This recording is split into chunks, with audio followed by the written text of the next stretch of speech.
Welcome back, or welcome to the second match of the winners round in Squid Junction 43. We're facing the brand new team Wanzu, Bakmashu, and Zooka Sub. This seems like it's going to be a fun game, and we'll just have to see, because there'll be a bit of time in between while we wait for it all to work out.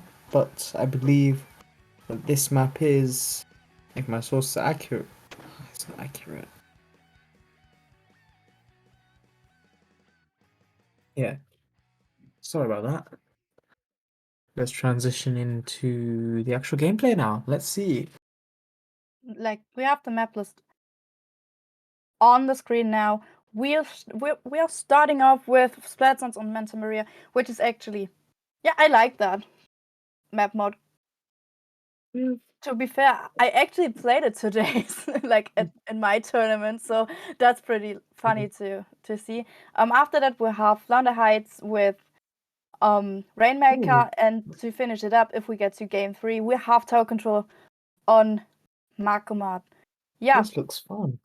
Yeah, actually, I guess Winners Round 2 is pretty cool to play. But when it comes to Splat Zones, Manta Maria, we have 2 separate zones, so you have to be in control of both of them at the same time, which needs some team play, right? But the good thing is we have a bigger corridor in Splatoon 3. I'd like to call it corridor since it's very big. It's not a street anymore for me, but we have more chances to actually push through that map. Yeah, I love to play it. What about you? Well, I haven't played it that much, and when I have, it's not been the best, but it is a really fun map. Very fun map, I'll tell you that. Yeah, As long as you know where to go in, your teammates know where to go in. It's a really fun map. That's true. I mean, it was very popular already in Splatoon 2. I don't know many people that dislike the map, and especially when it comes to zones, I guess it's very playable for on a competitive level, especially since you have flanks, you have a bunker, you have so many ways to get into the map, so you have many chances to do strategic gameplay things as a team. And the only thing that's actually maybe not good for many team comps when it comes to the meta, like a crab tank isn't very usable on the map. I think that's pretty good since we always see many crab tanks going on, but that's personal preference. Yeah, we have some switches when it comes to the weapons that are being played. When I competed with my team today, we had a complete switch in weapons. We had I played Dapples. Maybe some people know I'm a Dapple player, but and a Tri-Slosher as a comp on that map. And so many things are possible, especially when you're on a higher level.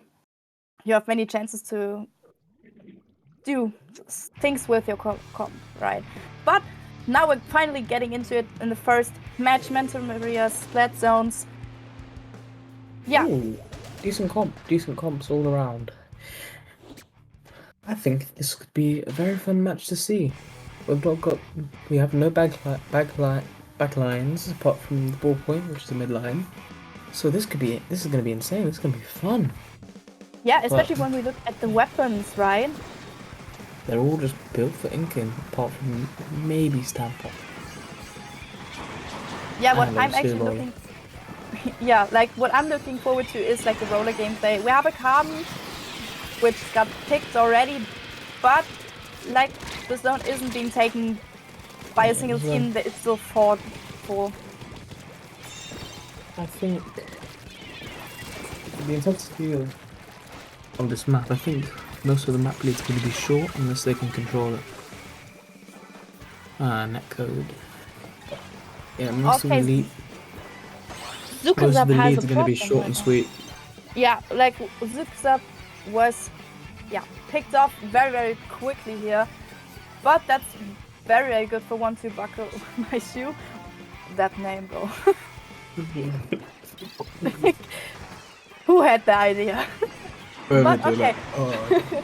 we have a tri-strike coming out, and of course Zooka Sub has to getting very, very quickly. But that carbon already got picked again, so they're having problems with the specials.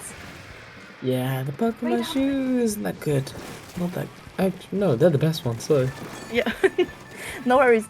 We're having problems with Zooka Sub here. They're not getting into it. They don't have many specials ready, and they're getting pushed by so many specials. Like we have a Crab Tank that actually did a very good job in defense here. We see that Carbon going for the splash on the bunker, and it's actually working out. We see a Trizuka coming out. The Inkjet got picked off already, and that's game. That was pretty fast. Yeah. Buckle My Shoe did a very good job in like that push. They buckled their shoe and they buckled their belts in order to get the victory of the set, maybe. Yeah, they buckled their belt very, very tightly and wanted to be done. At least for the first match. I mean, at first Zooka Sub had a very good opening, but Buckle My Shoe did a very good job here. But next up, we have Rainmaker on Flounder Heights, which I prefer to commentate on since I love that map mode combination. We have a very, very good map list today, especially for the first rounds, which I actually love. What about you? Like, do you like the Flounder Heights? I mean, some people actually dislike Flounder Heights. I mean, when it comes to like the German community, we don't even play Flounder Heights anymore since it's not popular for some reason. Like, I'm sad about it, but I don't know about you guys. I think Flounder in itself is a great map, but I think the key criticisms are from just. I don't know where they come from, but I think it's just the fact that the quote unquote flank options are a bit more tedious. I think that's where main criticisms come in from. But it is still a good map. I know it's fallen out of favor many, but it's a great map, and I like playing it a lot. Yeah, same here. Like you have so many options to actually have some like way to focus as a team and get some stuff done. I actually I'm a Slayer, and Slayer love that map. Like that's at least my opinion. Like you have so many options to go through and how to actually split up as a team or work together as a team, double teaming and so on. You have so many chances to flip and everything, right? So we have many chances for pushes, but also for defense. I mean, if a team actually is pushing, one of the Slayers are able to flag, so you can get behind the opponents. And therefore you have many, many ways to actually flip that coin and get your point. So I guess I really prefer that map mode combination. I'm pretty sad that I'm not able to play it. But at least both of these teams have the ability to play that map mode combination, and that's where we're getting into the game. There's been a substitution of weapon here. I think there was a Neo Splash for a Tech. Apart from that, it comes to the same.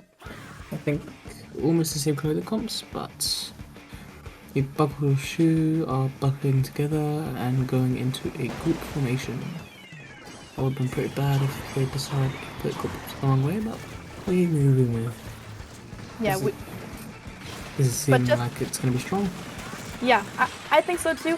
2 down for Buckle My Shoe already, but it's just only the first 30 seconds. The first push is already done by Zooka Sub. But what we're seeing here is that actually many front lines are like present at the match. And that's what I just said. It's a map for frontliners. Like you have so many options to do and to choose from. And we have a tri-slosher and actually a sloshing machine in one team, which is actually a very interesting comp. I mean, we have tri-sloshers on this map like all the time. That's pretty normal since it's working out. I think the Roll Try is a very fun weapon, I've heard. I haven't played it myself, even though I do have working. Yeah, like really fun. I heard that it's like fun especially at Flounder Heights.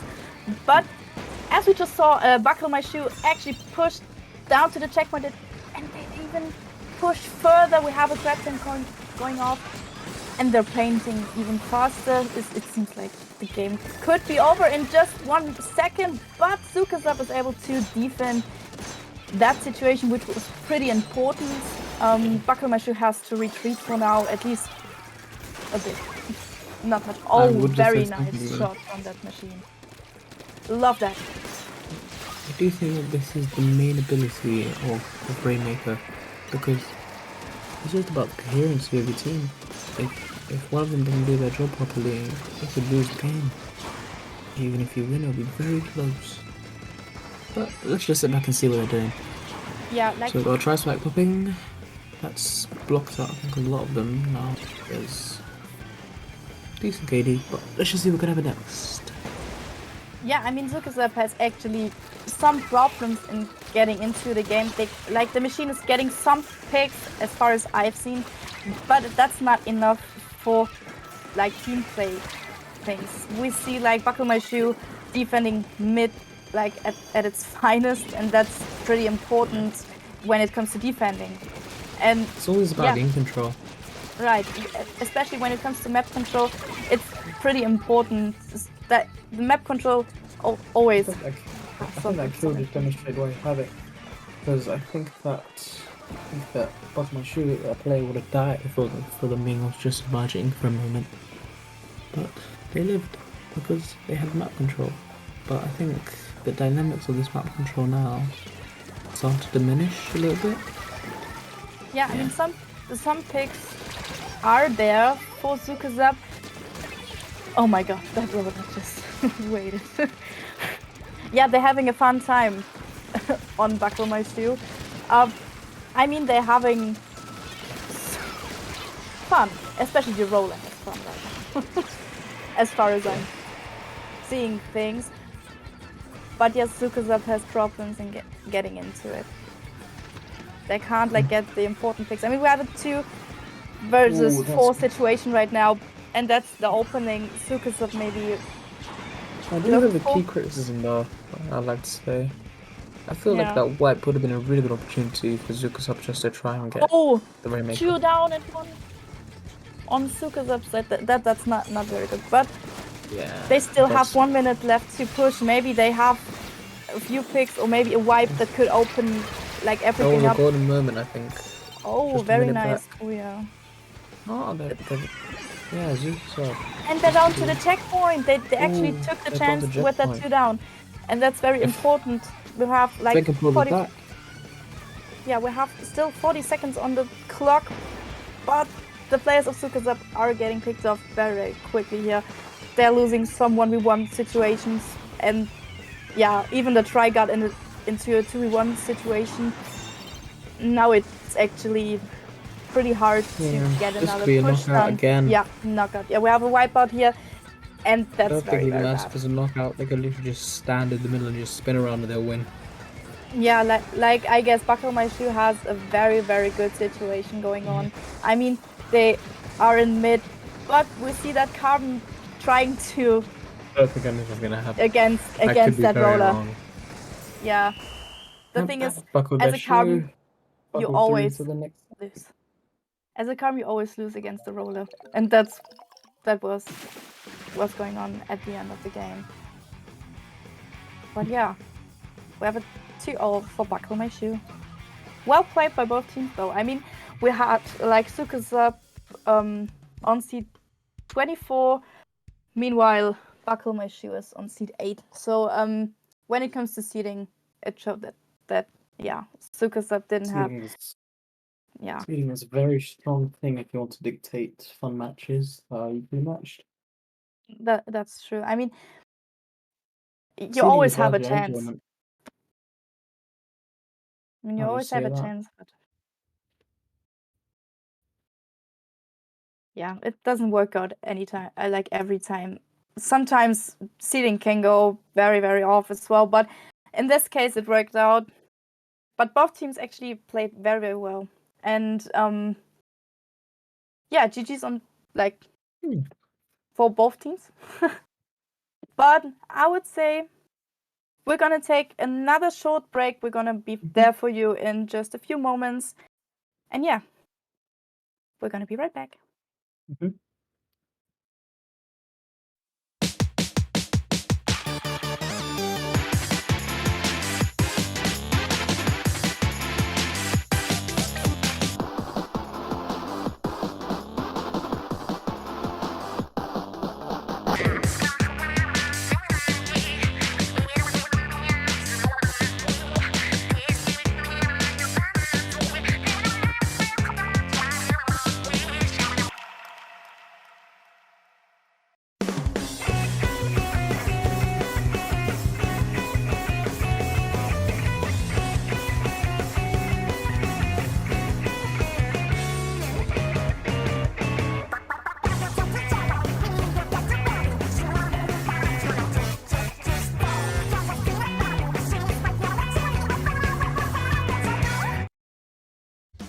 Splatoon Stronghold, a stronghold for competitive Splatoon, providing resources to long-timers and newcomers alike. If you're new to the competitive scene or still figuring out how to join, we have a getting started guide and plenty of other resources to help you in your journey. If you are a seasoned veteran, we still have plenty to offer. You can find and join tournaments as well as participate in our Captain Forum and find free agents and teams. Our mission is to make competitive Splatoon easily accessible to everyone. So what are you waiting for? Join the Splatoon Stronghold today!